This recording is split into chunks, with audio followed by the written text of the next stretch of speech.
Masih bersama saya dan juga Gus Yunan dalam program Interfaith di Mata Milenial Indonesia TV, Matanya Indonesia.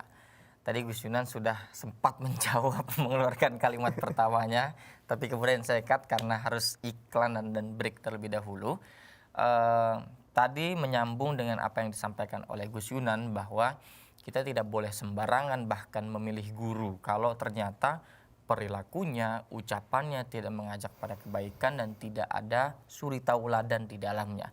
Nah tentu ini kan menjadi pertanyaan juga, apakah kita sebagai penuntut ilmu, kita anak-anak muda yang haus akan ilmu, itu harus memiliki adab terlebih dahulu, akhlaknya untuk menuntut ilmu seperti apa, adab menuntut ilmu seperti apa. Nah itu perlu untuk kita tanyakan nih. Bagaimana kira-kira Gus Yunan, apakah ada adab-adab tertentunya atau syarat-syarat tertentunya untuk menuntut ilmu, Gus Yunan? Paling awal kalau bisa kita kutip dari kitab Hadatsul Syekh Hasyim Asy'ari itu ya, Adabul Alim wal Muta'allim itu, beliau menyatakan justru dalam beberapa poin adab seorang pencari ilmu, siswa itu paling awal adalah yang terkait dengan gurunya. Terkait dengan guru malah, bukan terkait dengan dirinya sendiri dulu. Oke. Terkait dengan gurunya, yaitu beliau menyatakan pelajari, amati pihak yang engkau akan ambil, engkau serap ilmunya. Oke. Bagaimana ibadahnya, bagaimana hablum minallah dan hablum minannasnya. Karena dalam agama kita ilmu itu bukan sebatas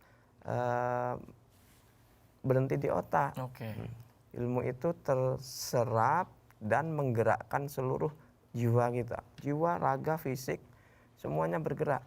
Nah, kalau kita terus nyari ilmunya kepada orang yang masih membenarkan intoleran atau radikal, maka kita kan manusia itu kan akan menjadi apa yang kita makan bahasa-bahasanya. Jadi jejelin itu terus. Betul.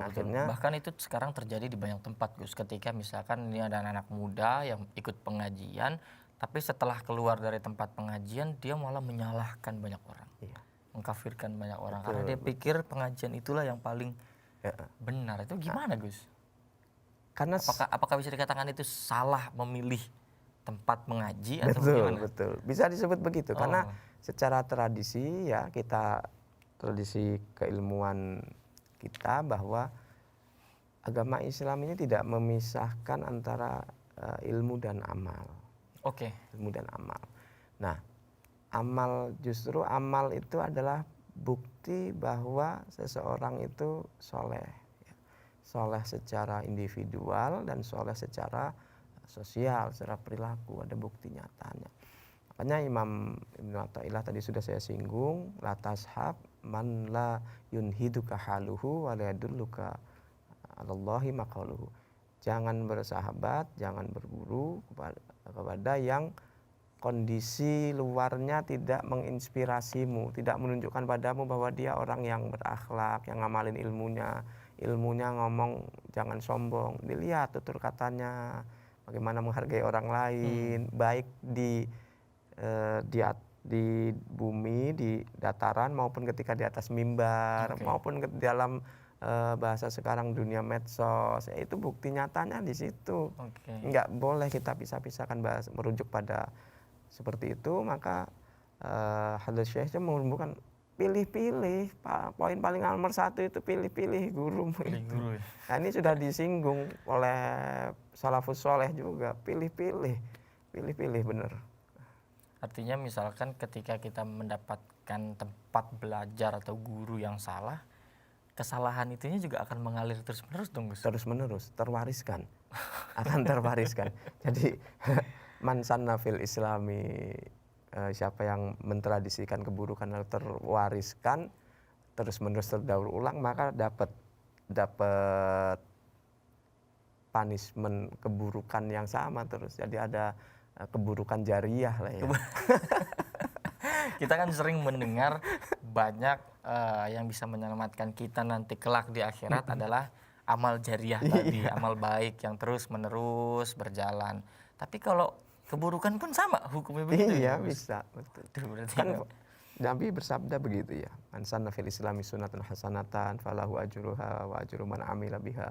Demikian pula ngajarin, menciptakan, men-create kebiasaan baru tapi yang buruk, maka dia akan dapat dosa-dosanya dari setiap yang melakukan terinspirasi dan bergerak. Jadi begitu potensi di situ itu. Nah, karena itu kita paling awal itu adalah satu, kalau bahasa sekarang itu milih mempelajari guru sekarang di dunia zaman sekarang sudah bisa ya kita lihat di internet, googling YouTube, ya. nama YouTube-nya, pelajaran-pelajarannya. Kemudian juga kita pelajari pondok pesantrennya, lembaga pendidikannya, silabusnya, kurikulumnya, kemudian ide-idenya, visi misinya kita pelajari kalau kita ingin menyekolahkan anak gini. Oke. Kemudian output yang diarah apa, semacam itu. Tujuan lembaganya apa. Betul. Jadi semoga kita tidak salah tadi yang menempatkan Betul.